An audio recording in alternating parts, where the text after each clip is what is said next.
خاموش کنه.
آرد بربری هم اینا، آرد قناتی مثلا کیک و اینا خوبه. مثلا میتونی آرد قناتی هم بگیری.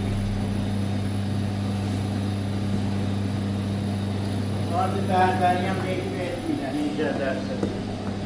همون بگی 18% آرد 18% میخوام بهت میدن.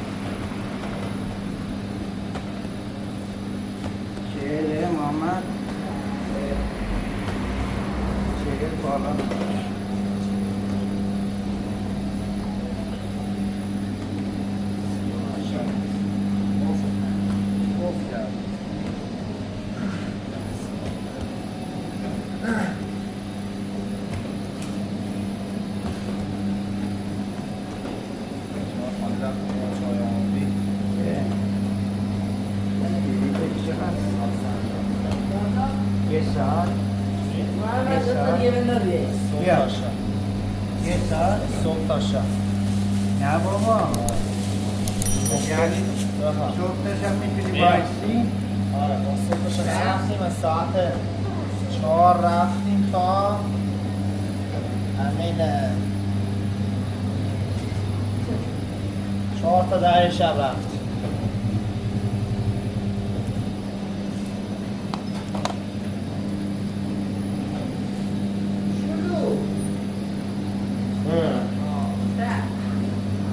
آخرش کرد کجا؟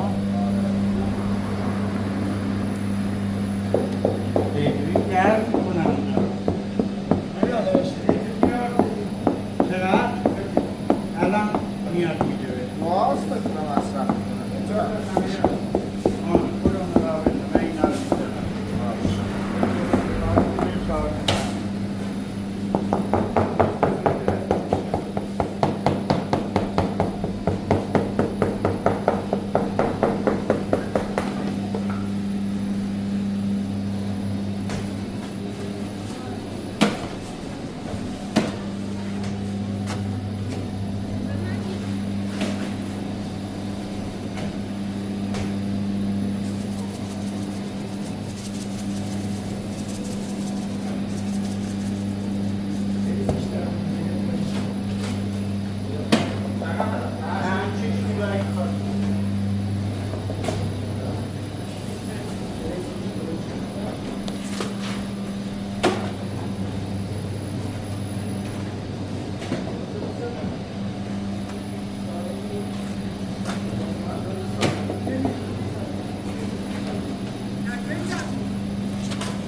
تمام نشد؟